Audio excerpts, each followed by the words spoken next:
The first thing the Galvith Empire ever said to humanity, officially, was that we were a Category 3 species, not a threat, not an asset, a Category 3. The Galvith had 17 categories of sentient life, ranked by what they called civilizational weight, a composite index of military reach, technological sophistication, resource extraction capacity, and what they translated as cohesion of behavioral prediction. A Category 1 species could theoretically challenge the Empire. A Category 17 was something you stepped on if it got in the way. Category 3 meant, in the plainest reading of their documents, that we were a minor inconvenience that could be eliminated when convenient. They sent that assessment to us in a formal diplomatic packet 7 years before they started bombing our outer colonies. They wanted us to know. They thought it would save everyone time. Staff Sergeant Yara Castillo read that document for the first time 3 months into her deployment on Halveth's neck because she found a printout of it stuck to the wall of the latrine in Ephab Miriam like someone's idea of motivational reading.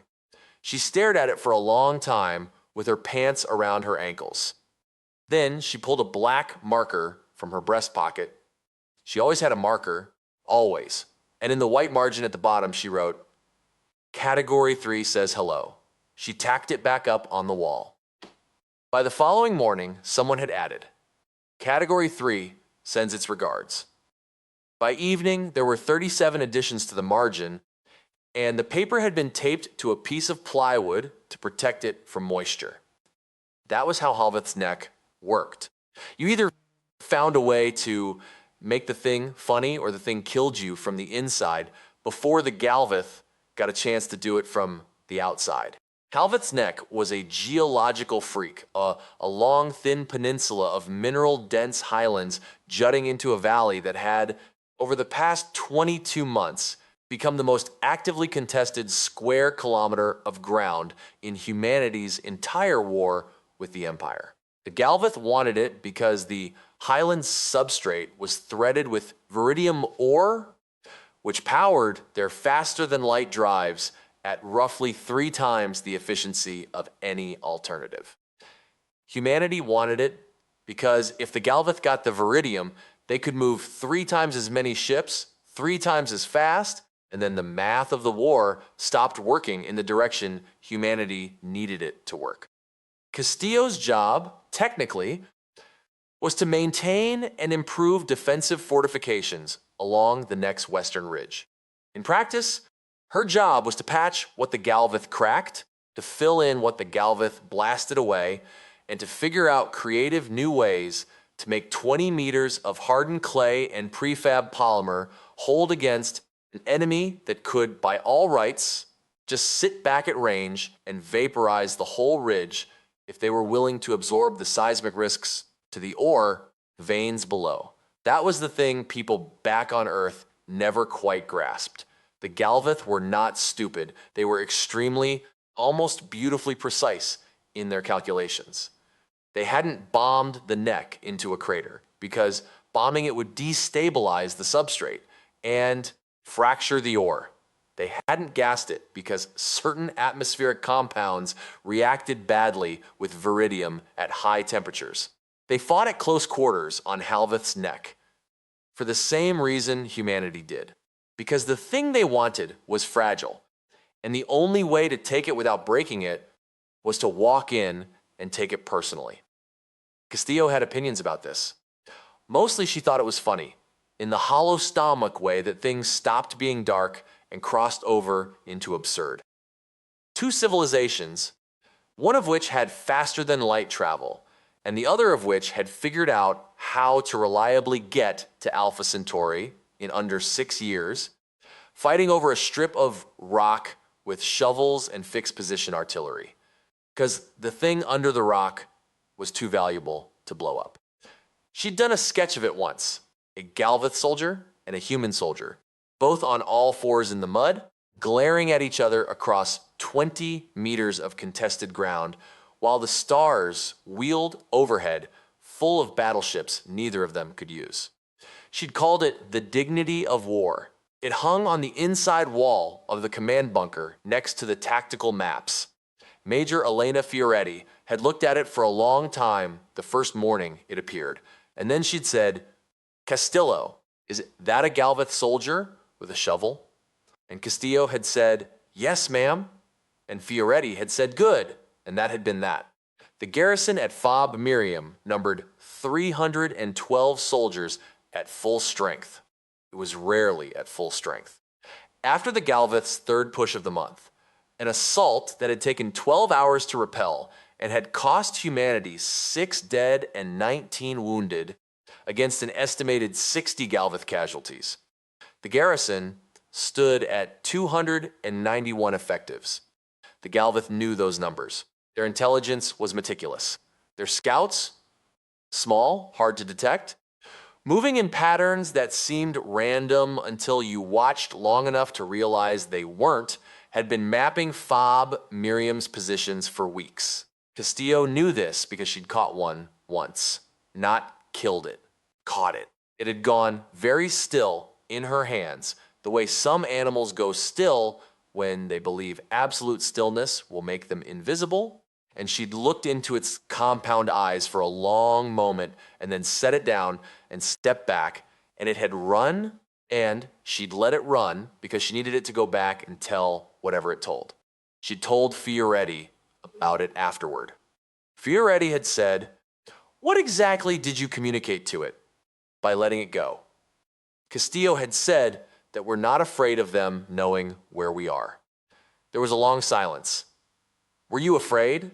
Fioretti asked. "Absolutely terrified," Castillo said, "but that's not what I wanted to communicate." The Galveth pushed again 2 days after the conversation with the scout. It was a serious push, not an exploratory probe, but an actual assault. Full combat formation, what Castillo had come to think of as a recalibration. The Galveth testing an updated model of human defensive capability against the reality of it, adjusting their parameters. The assault came in at 0340 local, which was the closest Galveth's neck had to a moonless dark. The Galveth moved in 3 columns, their armored units leading, their infantry behind, their command element, singular, always one commander on the ground. The Galveth did not believe in distributed command, positioned at the apex of the formation's center where the angles of visibility were optimal. Castillo was awake. She was almost always awake at 0340. She had a problem with sleep that predated the war by about 15 years, and the war had not improved it. She was sitting on the eastern parapet of the second defensive wall, 3 meters up, eating a protein brick and looking at the dark and thinking about nothing in particular, when the ground sensors she'd rigged along the approach vectors started pinging in her earpiece in the specific pattern that meant armored movement at range. She ate the last of the protein brick, put the wrapper in her pocket, and said into her comm, "Sergeant Castillo to command. We have company. Get Fioretti up." What happened next was not heroic in the way that histories later tried to make it. There was no speech. There was no rallying moment. What happened was 291 tired, scared, highly trained human beings moving into prepared positions in the dark and doing their jobs, which was the least cinematic and most honest version of what human warfare actually looked like from the inside. Castillo spent most of the next 6 hours doing 3 things in rotation: directing the repair crew she commanded to keep the second wall standing, running targeting calculations for the ridge artillery by hand because the automated systems had taken a hit in the third push and she still hadn't gotten the replacement parts she'd been asking for since March, and drawing. She always drew during engagements. Not elaborate pieces, quick sketches in the margins of her field notebook, heads and hands and fragments of faces, the shapes of things she could see in the dark. It was not a coping mechanism, exactly. It was more that her hands needed to be doing something, or they shook, and drawing was the thing that stopped them from shaking. The soldier next to her on the parapet, a young private named Tomas Villanueva, who had been on world for 11 days and still had the look of a person waiting for everything to start making sense, watched her draw for a while and then said, Is that one of them? Castillo looked at the sketch. It was, in fact, a quick rendering of a Galveth infantry soldier in partial cover, the flat-planed face, the four-jointed limbs, the way they moved, which was nothing like the way humans moved, and which she had been studying because understanding how they moved helped her understand where they would be. Yeah, she said. Why? He asked. Because if I can draw it, she said, I understand it better. He thought about this. Another burst of fire lit the darkness beyond the wall. Does it help? Mostly, she said. Draw something long enough, you start to see where it's fragile.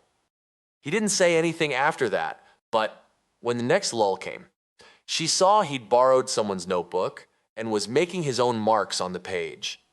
Not drawings, he wasn't a drawer, but words cramped and close together. She didn't ask what they said. Everyone had their way of making the thing manageable. The Galveth assault broke at approximately 091 local. Not because humanity broke it. Not entirely. It broke because the Galveth commander, on the ground, in a decision that Castillo would think about for a long time afterward, chose to pull back rather than commit the reserve element. The reserves existed. She could see them on the sensor net, held back at the 2-kilometer mark, waiting. He had them and he chose not to use them. And for about 4 hours after the assault ended, she thought she understood why. And then she realized she didn't, and the not understanding of it bothered her the way an incorrectly set bone bothers you. A wrongness that wasn't quite pain, but was adjacent to it. She walked the aftermath of the assault while the medical teams worked, because walking helped her think. The Western approach was a wreck of churned earth and disabled equipment. The Galveth took their dead with them. They always took their dead with them, which said something about them she hadn't finished working out yet. What they left behind was gear, tactical debris, and in one case, a piece of equipment she didn't recognize that hummed faintly when she picked it up. She turned it over in her hands. It was smooth. It had no buttons, no visible seams, no obvious purpose. It was the color of deep water in low light. She pocketed it and kept walking.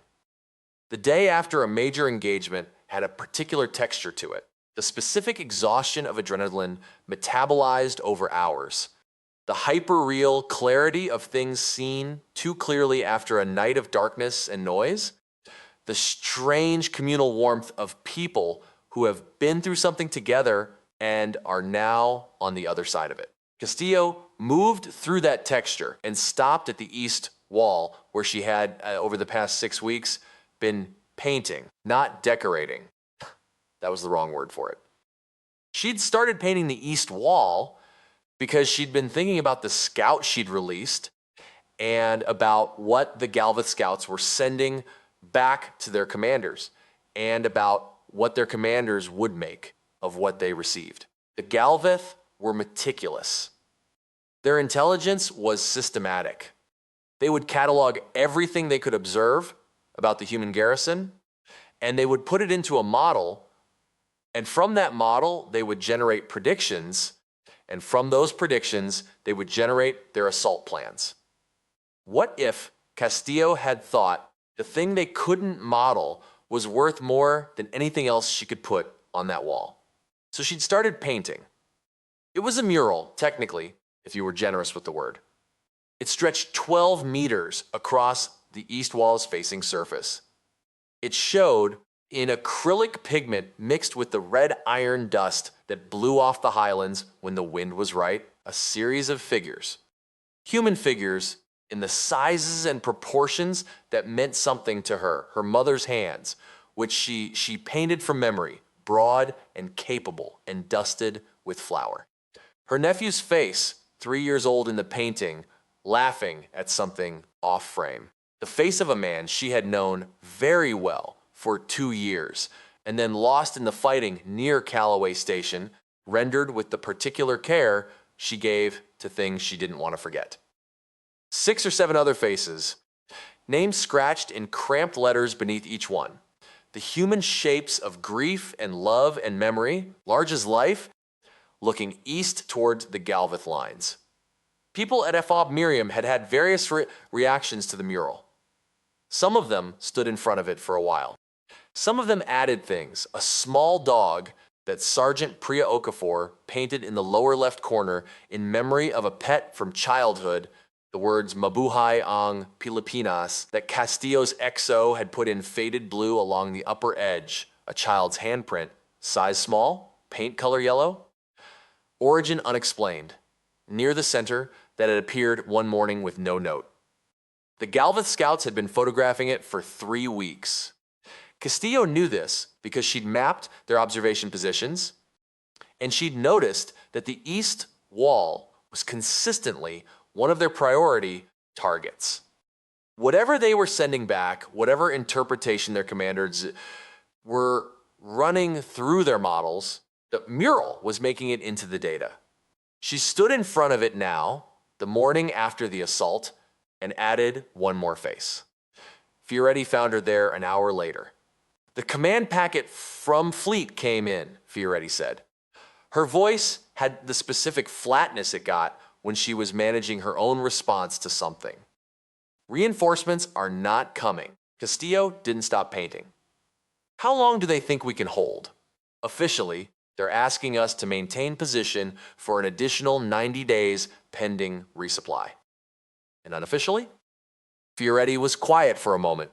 Unofficially, Fleet thinks Halveth's neck is probably going to fall. They want us to hold long enough that the fall is orderly and the primary ore, processing equipment can be extracted before the Galveth take the facility. Steele stepped back and looked at the new face she'd added. It was a composite, not anyone specific, just the shape of the idea of a person, the way you might draw a face when you're trying to capture something that doesn't have a face yet. She wasn't sure what she'd been trying to say with it. She didn't always know while she was painting. She usually found out later. 90 days, she said, at minimum. With the garrison at 291. Yes, against a Galveth force that's been assessed at what? 800 combat effectives? That was the last count. It may have changed. Castillo capped the paint, looked at the wall. Looked at the flat morning light coming off the highlands, the particular orange-gray of Halveth's sky at this hour, the way the dust moved in the thermals rising off the sun-warmed rock. Fioretti, she said. The commander pulled his reserves last night. He had them, and he didn't use them. Why? Fioretti looked at her. You've been thinking about this since 0920.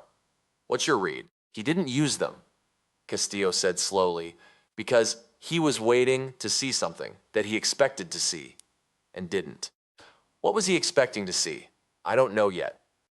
But he expected to see it, and we didn't show it to him, and that made him uncertain enough to pull back. She picked up the paint can. That matters. That's the thing that matters. She didn't sleep that night either. She spent most of it in the engineering bay running calculations, and then, around 0200, went back to the east wall with a lamp and a different color of paint and sat in front of the mural and thought for a long time. The thing she kept coming back to was the Galveth's absolute confidence in their models. It wasn't arrogance, exactly. Arrogance implied some awareness that you might be wrong.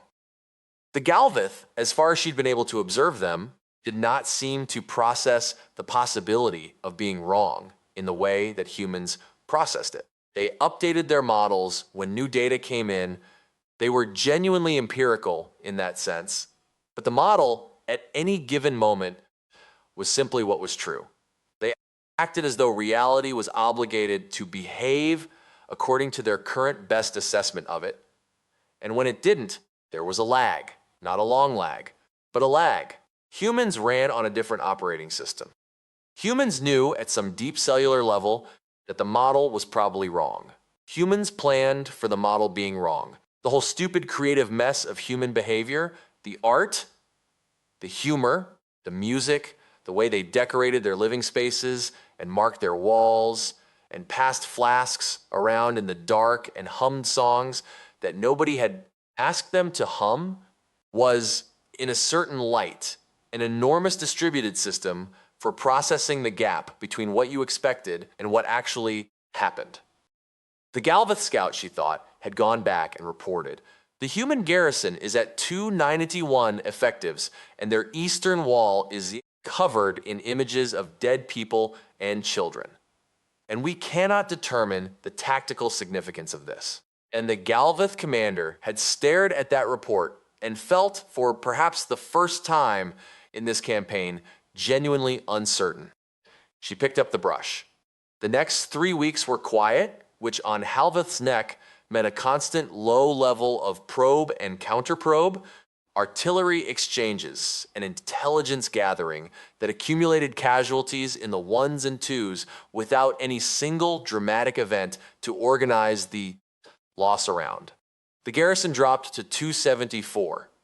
Castillo got the artillery targeting system back online, lost a third of the repair crew's polymer stock in a supply convoy ambush, acquired an unlikely friendship with Private Villanueva, who had stopped waiting for things to make sense and started instead keeping a detailed journal of everything strange, and completed a second section of the mural. The second section was different from the first. The first section had been faces. The second section was, strictly speaking, nonsense. It was shapes, geometric, organic, rhythmic, that didn't map onto any particular symbolic vocabulary. She'd made it deliberately opaque. She'd made it the kind of thing that would look, to an observer trying to decode it, like it meant something very specific, while meaning, in fact, nothing at all except the fact of its own making. She needed the Galveth scouts to take it back to their commanders. She needed their commanders to spend time on it. "You're trying to put static in their signal," Fioretti said, standing in front of the second section on the morning Castillo finished it. "I'm trying to be strange," Castillo said. "Strange things take time to process. Time processing strange things is time not processing actual things. That's psychological warfare." "Yes, ma'am." "With finger painting. Acrylic, technically." Fioretti looked at the second section for another moment. Then she looked at the first section. Then she looked at the small yellow handprint in the center of the first section, which was still unexplained, which Castillo had now accepted as a permanent and inexplicable feature of the mural. "I want a full briefing," Fioretti said.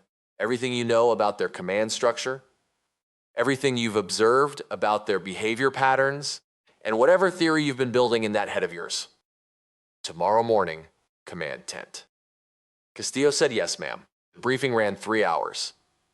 Castillo brought her notebooks, her sketches, the observation records she'd been keeping since the first month, and the piece of equipment she'd picked up in the aftermath of the third push, which she'd eventually identified as a low-frequency resonance recorder, a device the Galveth used to map underground acoustic signatures, useful for detecting tunneling and underground movement. "They've been mapping our subsurface," she told Fioretti and the assembled platoon commanders.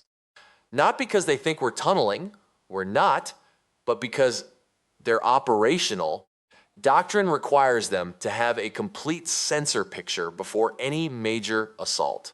The underground acoustic map is one of the things they check off before they're willing to commit full force." "They haven't committed full force yet?" Lieutenant Chen asked. "No," Castillo said. "Then what have we been dealing with for 3 months?" "Their calibration runs." There was a silence. "I know," Castillo said, "but think about the reserve element at the third push. Think about the pattern of engagements, each one larger than the last, each one testing a specific aspect of our defensive posture. They're not trying to take the neck yet. They're building a complete model. When they're confident the model is accurate, they'll commit, and it'll be everything they have. And you think the mural is disrupting that process? Chen said. I think anything we do that their model doesn't predict disrupts that process. The mural is one part of it. Castillo spread her notebooks open. I've been cataloging the things they observe and the things they don't. What I've noticed is that they're very good at modeling behaviors that fall within their own behavioral range.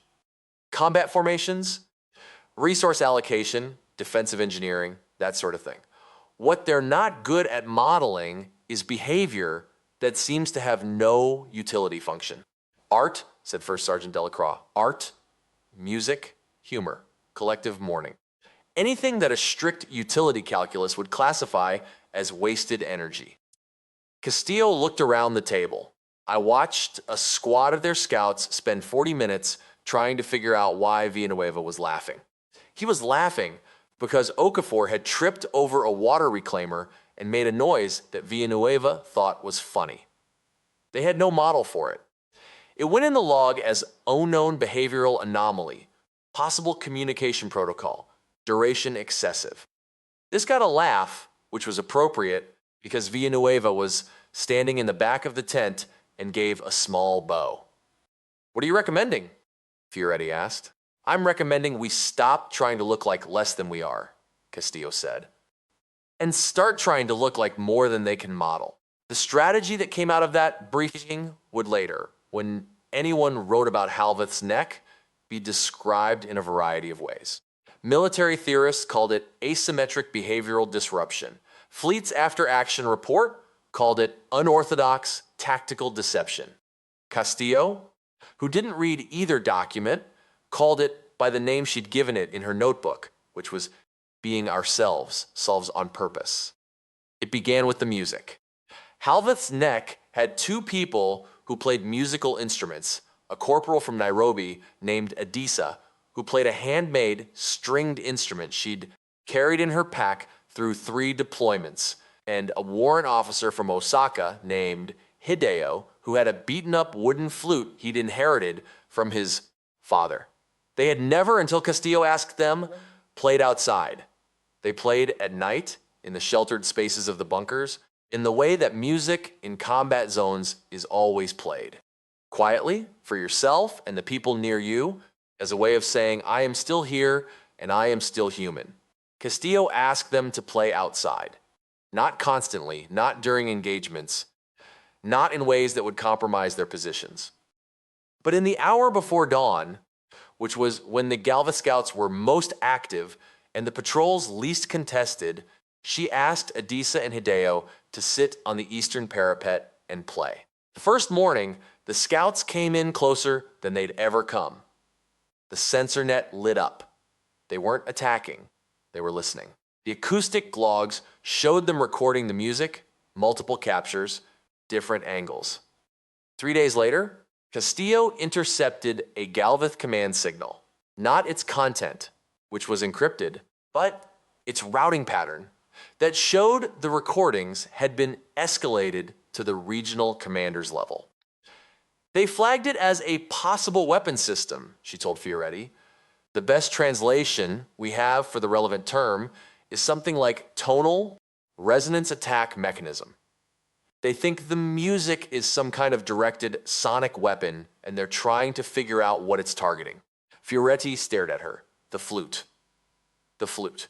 They think the flute is a weapon. They can't explain why else we'd make noise that has no apparent tactical function. So they're treating it as a weapon with a function they haven't identified yet. Castillo looked at her notes. Their command model requires them to have an explanation for everything we do before they're willing to commit to the final push. Every unexplained behavior is another variable they can't resolve.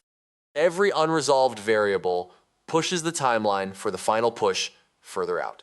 How long can we maintain this? Fioretti asked. Long enough, Castillo said. She believed it when she said it. She also believed it was going to get harder. And she was right, because on the 43rd day after the briefing, a Galveth assault hit the northern approach at a scale and coordination that nothing in the previous pattern had predicted, and the garrisons lost 18 soldiers in 4 hours of fighting before the line held. And the line holding didn't feel like winning because the wall on the northern approach was gone, and the repair stock was nearly exhausted, and the garrison now stood at 238 effectives against what the sensor net assessed as a Galvith force that had not, somehow, despite everything, been degraded to the degree that the math required. Castillo spent the night of the 43rd day sitting in the rubble of the north wall's remnants with her back against a piece of blast barrier and her knees to her chest, and she was not drawing. She was just sitting.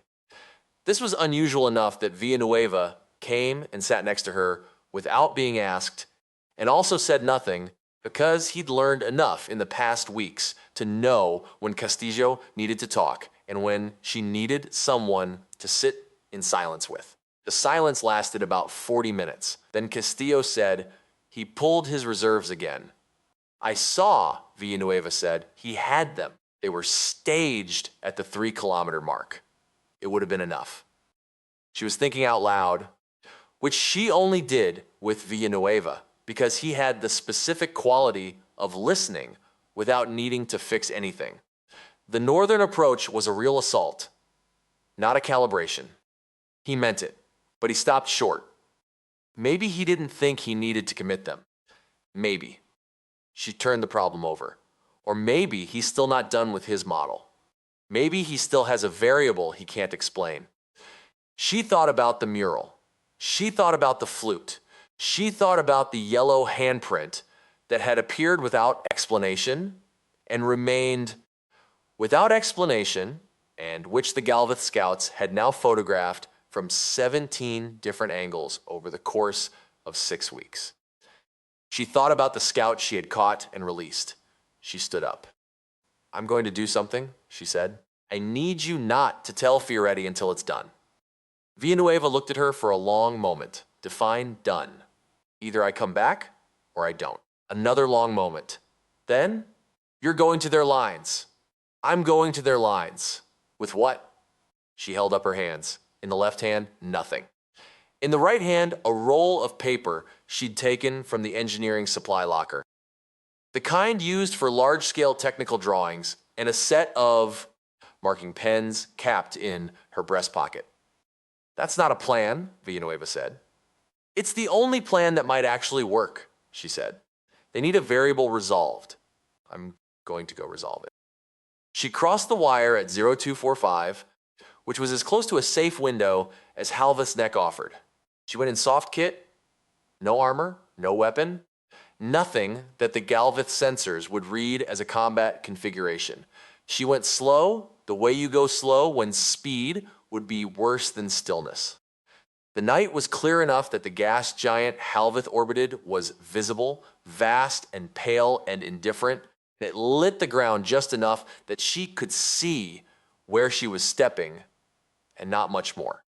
She found their forward observation post by following the sensor pattern she'd mapped over 3 months of watching.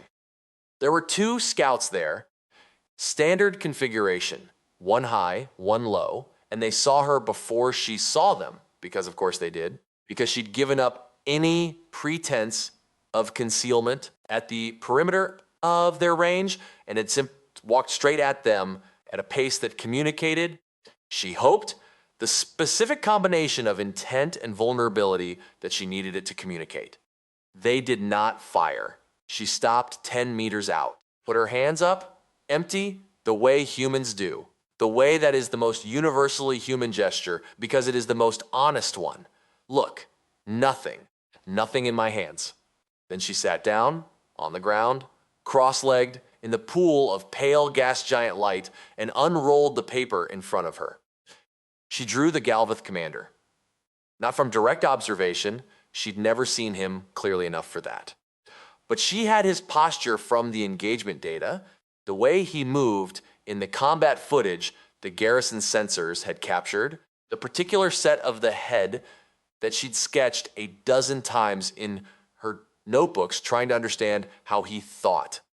She drew him the way she drew all the things she was trying to understand, carefully, with full attention, the same attention she'd given to everything else.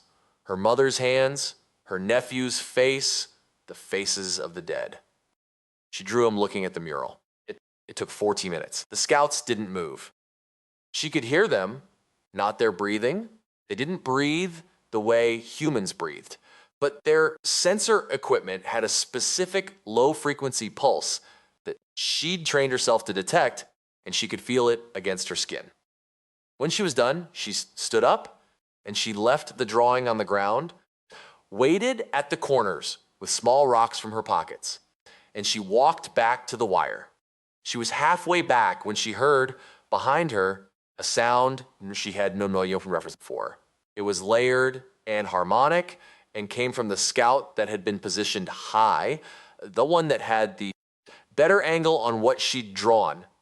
And it went on for about 4 seconds and then stopped. She didn't have the translation. She'd probably never have the translation. But it was the same sound she'd heard once before on the audio capture of a Galvith officer receiving a battle report that, from the tactical context, could only have contained information that was genuinely unexpected. It was, as best she could determine, the sound of surprise. She climbed back over the wire at 0415, and Villanueva was there, because of course he was, and he looked at her for a long moment, and she looked at him and she said, "I think we bought some time." And he said, "How much?" And she said, "I don't know. Enough? Maybe?" And he didn't ask any more questions. She told Fioretti in the morning. Fioretti heard the entire account without interrupting and then sat for a long time looking at the surface of the command table and then said, "You walked into their forward position, unarmed, sat on the ground and drew a portrait of their commander." "Yes, ma'am." "Why?" Castillo thought about this. "Because I've been trying to put static in their signal by doing things they can't explain. But there's a difference between things they can't explain and things they can't interpret. I needed them to interpret something." She paused. "I drew him looking at the mural with the faces, the ones I painted there." Another pause. "I needed him to know that we see him, not as a threat indicator, as a him, whatever that means to them." Fioretti was quiet. "It probably means nothing," Castillo said. "Or it means something they don't have a category for," Fioretti said. She looked at the wall for a moment. At Castillo's original sketch, the dignity of war, still hanging by the tactical maps, set up on the observation sensors. I want to know, the moment anything changes in their disposition. What changed over the next 11 days was nothing, which was itself the change. For 11 days, the Galvith mounted 0 incursions, 0 probe actions. The forward observation post remained active. They were watching. The sensor net confirmed that they were watching, but they were not moving. They were not calibrating. They were, as best Castillo could determine, genuinely still. On the 12th day, a signal came through on a frequency the garrison's communications equipment was not configured to receive, which the garrison's signals technician, Corporal Yemi, identified because she had, on her own initiative, been monitoring every frequency in range on the off chance that the Galvith occasionally used something standard. The signal was 3 seconds long. It was not, by Yemi's analysis, a military transmission format. They spent 2 days decoding it. When they had it, Fioretti called Castillo into the command tent and showed her the translation on a tablet screen. The message read, "We have completed our assessment. Confirm that what we have observed is a full representation of your available force and behavioral capacity." Castillo read it twice. "They're asking," she said slowly, "whether this is everything we have." That's the translation. She looked up, and she almost laughed, because what she felt wasn't quite amusement, wasn't quite triumph, was something that had more grief in it than either of those things. Because they had fought for 3 months and lost 43 people and used up nearly everything they had to produce that question, and the question was both the most dangerous thing the Galveth could have sent and the only thing that could save the garrison, and the truth and the lie of it were the same sentence. They think, Castillo said, that if they've seen the mural and they've heard the music and they've observed the full range of our behavioral anomalies and they've received a portrait drawn by a soldier who walked into their forward post alone at night to show them something, they think all of that might be a reserve capacity they haven't accounted for yet. They've been waiting to see if they've seen all of us. Yes, Fioretti said. They haven't engaged their full force because they're not sure this is our full force. Yes. Castillo set the tablet down, picked it up again, looked at the message, thought about her mother's hands and her nephew's face and the soldier she'd lost near Callaway Station, thought about Villanueva's cramped writing and Adisa's strings and the yellow handprint that nobody had claimed.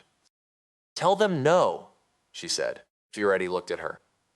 Tell them this is not a full representation of our capacity. Tell them what they have observed is a subset of what we are capable of. Tell them, she stopped, picked her words with care. Tell them what they have documented is the part of us that can be documented, and that there is a part of us that cannot be. That's not a lie, Fioretti said. No, Castillo said. It's not. The return message took 4 hours to compose and transmit. While Yemi drafted it, Castillo went back to the east wall and stood in front of the mural for a long time. The faces looked back at her, her mother's hands, her nephew, the man from Callaway Station. The small yellow handprint, the words in blue. Okafor's dog in the corner, rendered with the specific loving imprecision of someone who was not a trained artist but had needed to put something on a wall. Adisa came and stood next to her, then Hideo, then Villanueva. Then, one by one, over the next 20 minutes, most of the garrison's off-duty personnel, not because anyone had called them, but because they'd seen the two of them standing there and had come to see what they were looking at, and then had stayed. They stood in front of the wall in the orange-gray light of Halveth's morning. And nobody said anything, and it was the least dramatic moment in the whole campaign, and probably the most important one. The Galveth Regional Commander's response came 18 hours later. It said, assessment suspended pending further observation. Current engagement parameters maintained. Fleet Command, when they received the garrison's transmission logs, spent 3 days trying to understand what had happened. Their first analysis concluded that the Galveth force had encountered an unexpected logistical problem. Their second analysis suggested a command-level communication failure within the Galveth hierarchy.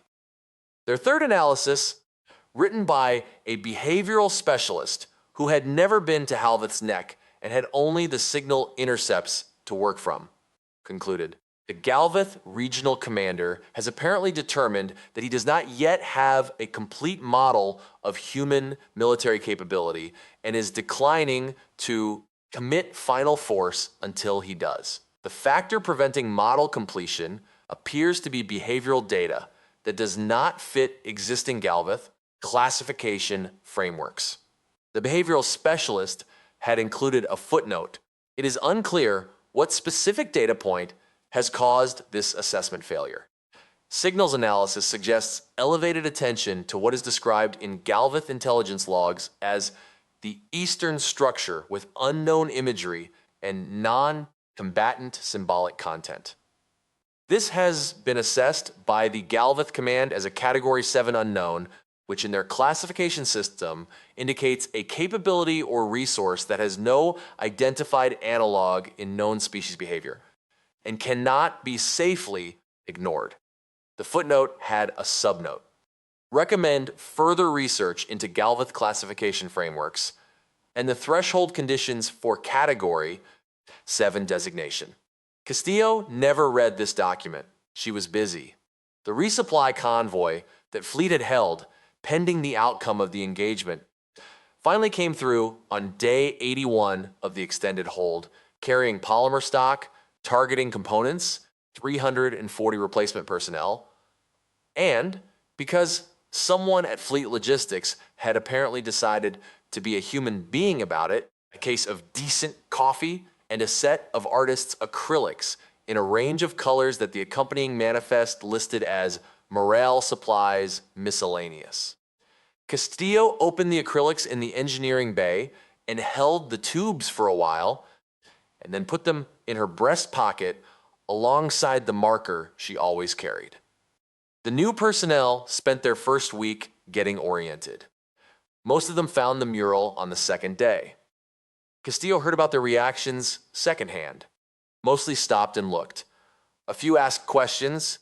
One of them, a young private from Cape Town, had sat in front of it for an hour and then come to find Castillo and asked if they could add something. Castillo said yes. The private added a face she recognized from the shape of the cheekbones and the angle of the jaw as someone the private had lost on the way to Halveth's neck. Castillo watched her paint it in with careful, unpracticed strokes, the kind of care that didn't need skill to be real. The garrison now stood at 531 effectives when the final Galveth assault came. Not a probe, not a calibration, the real thing. It came on day 93, which was 3 days past Fleet's original window, and it came with the full force the garrison had been calculating for 3 months. 860 combat effectives, full armor, the reserve element committed, the Galveth commander himself forward of his lines for the first time in the campaign. It hit the western ridge at 0200. 258 Galveth soldiers were committed in the first wave. The second wave, behind it, numbered 304. The command element and the reserve were staged at the rear. The western ridge met them. What happened in the next 9 hours was not a clean victory. It never was. The garrison lost 31 people in the first 2 hours, took the ridge line back in the third hour, lost a section of it in the fourth, took it back again. The artillery that Castillo had spent 2 months coaxing back into function performed precisely as calculated. The repair crews worked in active fire. Villanueva, who had started the campaign as someone waiting for things to make sense, moved with the specific purposeful calm of someone who had found a way to hold the thing together, and Castillo watched him from across a piece of contested ground and thought, there it is. There's the thing I was trying to explain to the scout. Not the fighting. The fighting was just fighting.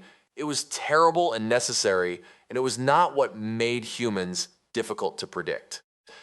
What made them difficult to predict was Villanueva's face in the middle of it, which was not blank and not afraid and not mechanical, but which was fully present and fully human, and which contained, even here, the complete and undiminished weight of someone who had a journal in his pocket and a mother on another planet and a specific laugh that the Galveth scouts had spent 40 minutes trying to classify.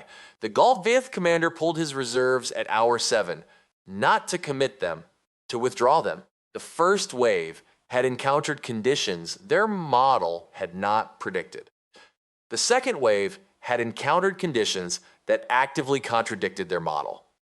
The reserve element, by Castillo's reading of the tactical geometry, had been positioned for a killing blow, a final commitment that would simply end the question of Halveth's neck once and for all. And the commander had looked at what his 2 forward waves had encountered and had seen. For the second or third time in this campaign, the specific shape of a thing he could not model, and he had hesitated. And in the hesitation, the garrison held. By hour 9, the second wave was breaking. By hour 10, the first wave remnants were in full withdrawal. By hour 11, Halveth's neck was quiet, and the garrison's surviving 312 effectives, they had lost 67 people, which Castillo would carry in a specific location in her chest for the rest of her life. We're standing on a ridge they still held. Fleet's signal came in 3 hours after the engagement ended. It began. Confirm status, Fob Miriam, Halveth's neck. Fioretti dictated the response. It said, Fob Miriam operational. Galveth assault repelled, ridgeline secured, garrison strength as follows. And then she looked at Castillo, who was sitting on the parapet of the east wall with her back against it and her eyes closed, and Fioretti said, tell me the number. Castillo opened her eyes, looked at the mural, the faces, the dog in the corner, the blue words along the upper edge, the yellow handprint, still unexplained, perhaps always unexplained. 312, she said. Fioretti put it in the message. She also, this was not in the operational protocol, she added it on her own authority, added a final line. Note for fleet intelligence. The Galveth commander's behavior throughout this campaign indicates incomplete modeling of human defensive capability. Recommend analysis of the specific data points causing model failure. The factor appears not to be military in nature. The Galveth Regional Command filed their own assessment 14 days later, obtained eventually through signals intelligence and translated by Fleet's linguistics team. It ran to 40 pages. Most of it was technical analysis of the engagement sequence, the kind of precise and systematic after-action review that the Galveth did better than anyone.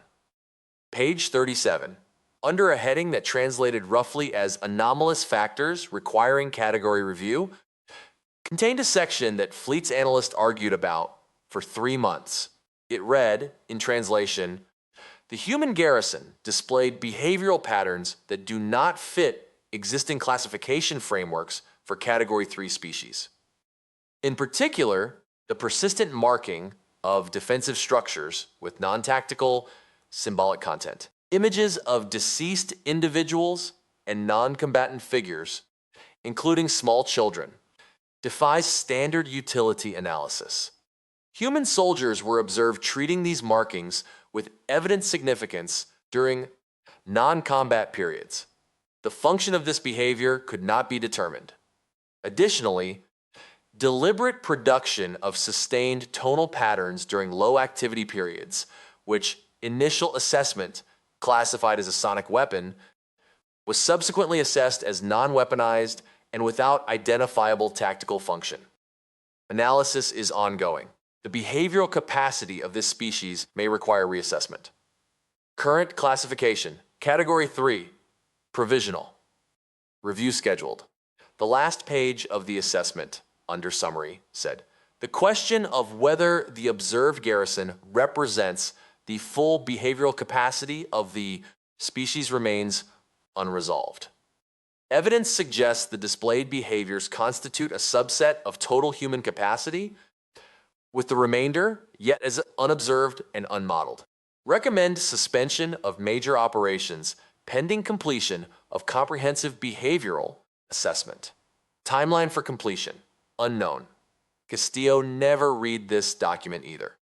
On the day it was being translated on a fleet intelligence ship 3 systems away, she was on the east wall with the new acrylics adding to the mural.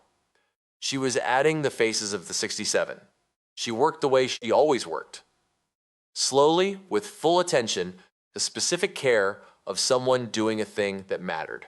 Around midday, Adisa came and sat on the parapet with her instrument and played, and Hideo came and sat a meter away and played alongside, and after a while, Villanueva came with his journal, not to write, but just to sit, and then others came and sat, and the music went out over the ridge into the clear orange-gray air of Halveth's neck, and somewhere on the facing hillside, the sensors picked up the faint acoustic signature of Galveth observation equipment recording all of it. Castillo dipped the brush, found the first face, began. 2 weeks later, the Galveth sent a second signal on the same non-military frequency. This one, took a day to decode. When they had it, Yemi brought it to Fioretti, and Fioretti brought it to Castillo, and nobody said anything for a while. The signal contained, in Galveth notation, a single question. The direct translation was, what is the function of the yellow mark? They were asking about the handprint. Castillo read the question 3 times. Then she sat down on the edge of the command table and looked at the ceiling of the tent for a long time, and in the silence, the camp sounds moved around her. The distant clank of repair work on the north wall, someone laughing 2 tents over, the wind off the highlands that always smelled faintly of iron and something else she'd never identified. What do we tell them? Fioretti asked. Castillo thought about it.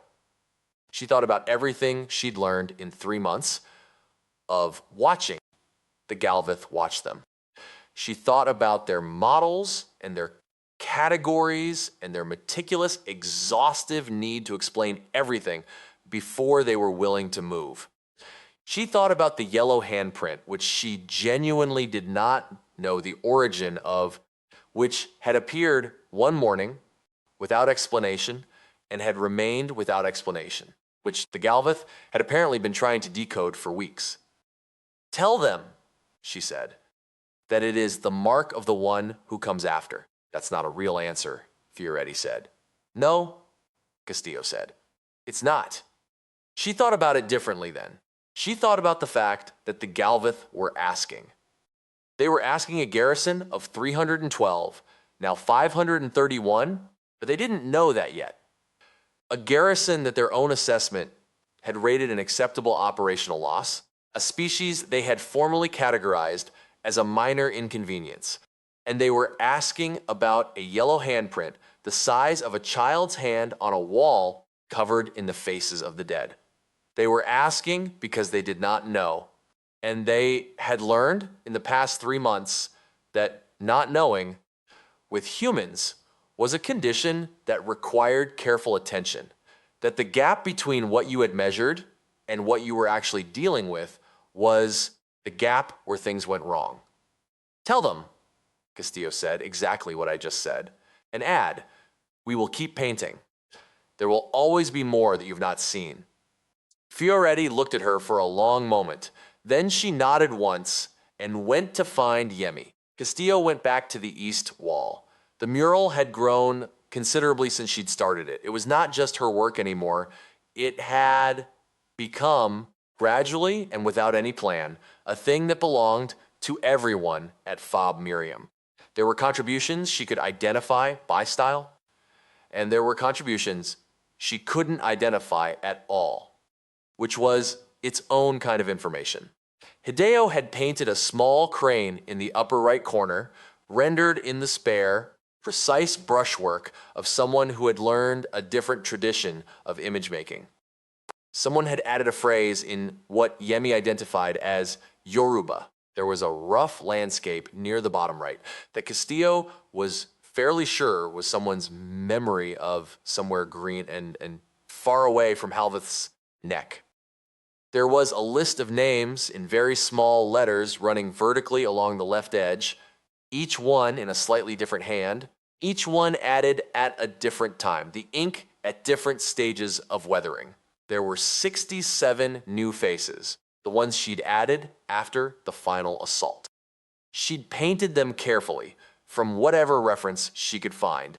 Service photos, photos on personal devices, descriptions from the people who'd known them. Some faces she'd known well enough to paint from memory. Some she'd known only slightly, and those she'd been most careful with, because the less you knew someone, the easier it was to make them generic, and generic was the one thing she refused. She stood in front of all of it now. The east wall of Fob Miriam's second defensive perimeter on a contested strip of mineral-dense highlands on a moon circling a gas giant in a system most people on Earth could not name, covered 12 meters of vertical surface in the record of what 291, then 274, then 238, then 531 human beings had carried here with them. It was not a monument. It was not propaganda. It was not a weapon, despite what the Galvith had initially assessed.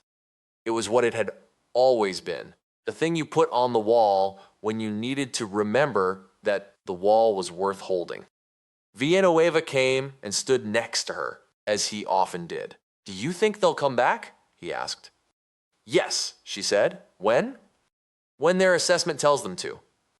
She looked at the mural. "Which means probably not for a while. They have a lot of new data to process." Villanueva was quiet for a moment. "What did you tell them?" "About the handprint?"